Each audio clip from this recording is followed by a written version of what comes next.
Alors bonjour chers collègues. Aujourd'hui nous allons discuter la conduite à tenir devant une douleur thoracique aux urgences. Donc un patient ou bien une patiente qui vient pour douleur thoracique, tout d'abord on doit analyser la sémiologie de cette douleur. Donc on doit poser ces questions. Le siège de la douleur, est-ce qu'il est médiothoracique? Est-ce qu'il est basithoracique? Est-ce qu'il est rétrosternal? Et bien sûr, l'élément le plus important, c'est l'horaire de survenue. Parce que la prise en charge thérapeutique en matière de l'infarctus du myocarde, il diffère selon l'horaire de survenue. Donc si la douleur survient précocement, moins de 4 heures, moins de 3 heures, dans ce cas-là, on peut aller à l'angioplastie. Si le patient dépasse le délai, on discute la thrombolyse. S'il est hors délai, dans ce cas-là, la démarche thérapeutique est différente. Donc, la question la plus importante ici, c'est l'horaire de survenue. Il faut demander au patient la sévérité de la douleur. Est-ce qu'elle est sévère? Est-ce qu'elle est moins sévère? Parce que on peut donner certains médicaments en fonction des échelles de l'évaluation de la douleur. Par exemple, l'échelle verbale simple ou bien le VA, donc la conduite thérapeutique en matière de l'analgésie diffère selon la sévérité de la douleur. Et bien sûr, les caractéristiques de cette douleur. Est-ce que c'est une douleur à type de brûlure? Est-ce que c'est une douleur à type d'oppression, à type de torsion, à type de picotement? Donc la sémiologie, les caractéristiques de la douleur. L'irradiation, parce que l'irradiation de certaines douleurs oriente vers certains diagnostics. Par exemple, pour l'IDM, l'irradiation classique, c'est le membre supérieur gauche et parfois la mâchoire inférieure, parfois des douleurs au poignet. La douleur de la dissection aortique, c'est une douleur à type de déchirure, caractéristique déchirure. L'irradiation, c'est le dos. Donc, c'est une irradiation en interscapulaire à type de déchirure associée à une anisotension et parfois peut-être associée à des épanchements pleuraux. Ça peut être associé à un état de choc. Donc l'irradiation, c'est un élément très important à demander à l'interrogatoire. Si c'est une douleur qui irradie vers l'épaule droite, il faut penser plutôt à une colique hépatique. Si c'est une douleur qui est localisée uniquement au niveau de l'épigastre et qui irradie vers le dos, dans ce cas-là, on doit penser à la pancréatite, surtout dans les douleurs épigastriques. Donc voilà, donc l'irradiation, c'est un élément très important à demander dans l'interrogatoire.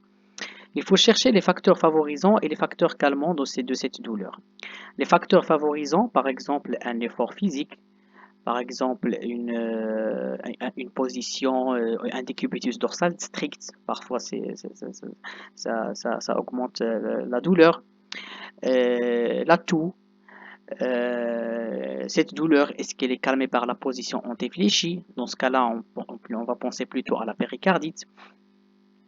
Est-ce que cette douleur est calmée par la trinitrine, donc ou bien les dérivés nitrés? Donc dans ce cas-là, on doit penser à une coronaropathie. Et bien sûr, il faut demander également les facteurs de risque qu'on peut demander. C'est l'âge, c'est un facteur de risque qui est non modifiable. La génétique aussi. Il faut chercher la notion d'hypertension artérielle et du diabète. Il faut chercher un tabagisme. Il faut chercher une notion de dyslipidémie, surtout dans les hyperlipémies comme l'hypercholestérolémie et l'hypertriglycéridémie. Il faut chercher une obésité, surtout androïde, une sédentarité, un antécédent familial de cardiopathie, un stress, surtout chez les jeunes. Parfois, les jeunes font des douleurs thoraciques liées au stress. Donc, c'est une sorte de décharge adrénergique qui entraîne un vasospasme des vaisseaux coronariens et c'est ce qui donne le tableau typique pseudo-infarctoïde. C'est ce qu'on appelle le vasospasme de Prinzmental. Donc, il faut chercher bien sûr la sémiologie et les facteurs de risque cardiovasculaire devant toute douleur thoracique. On demande les signes associés. Il faut chercher une dyspnée, des nausées et des vomissements, sueur et vertige, hémoptysie, palpitations. Donc, il faut chercher les signes associés parce qu'une douleur thoracique avec dyspnée, est-ce que le malade, est-ce qu'il fait un IDM avec OAP? Douleur thoracique avec dyspnée, est-ce que ce n'est pas une embolie pulmonaire? Surtout s'il y a une hémoptysie associée. Douleur thoracique, palpitations, il faut chercher est-ce qu'il y a un pneumothorax, donc un pneumothorax qui est douloureux avec des palpitations ce qui survient suite à la douleur. Donc, ce sont des réactionnels.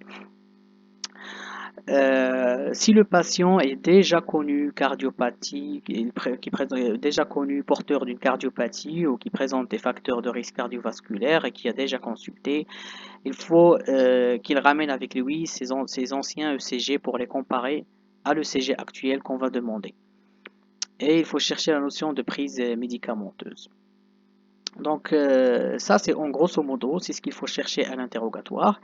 Et bien sûr, à l'issue de ces éléments-là, nous allons penser à plusieurs diagnostics. Donc il faut toujours commencer par les urgences, il faut éliminer les urgences, surtout chez un sujet âgé qui présente des facteurs de risque cardiovasculaire, il faut éliminer les causes cardiaques de cette douleur thoracique, notamment l'acute coronary syndrome ou bien le syndrome coronarien, les syndromes coronariens aigus, donc pour lequel on va demander un ECG bien sûr, qui va nous montrer des stigmates ou bien EKG changes qui surviennent lors du syndrome coronarien. Si c'est un sujet jeune et longiligne et qui présente une douleur thoracique qui est brutale, avec de la dyspnée et de la palpitation, dans ce cas-là, on va penser à un pneumothorax. Surtout les sujets longilignes, ils font souvent des pneumothorax.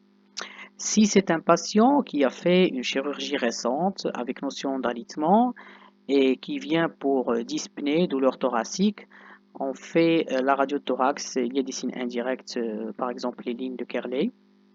On fait l'angioscanner et les dédimères qui reviennent en faveur de l'embolie pulmonaire. Dans ce cas-là, donc, ce sont des éléments qui orientateurs vers certains diagnostics.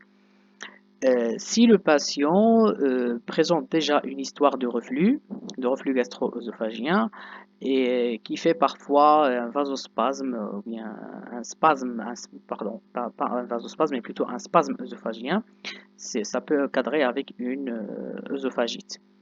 Si le patient présente un refroidissement récent avec un syndrome grippal et qui vient pour douleur thoracique dans un contexte fébrile avec des foyers de crépitants ou bien de sous-crépitants ou un syndrome de condensation à l'auscultation, dans ce cas-là, on doit penser aux pneumonies.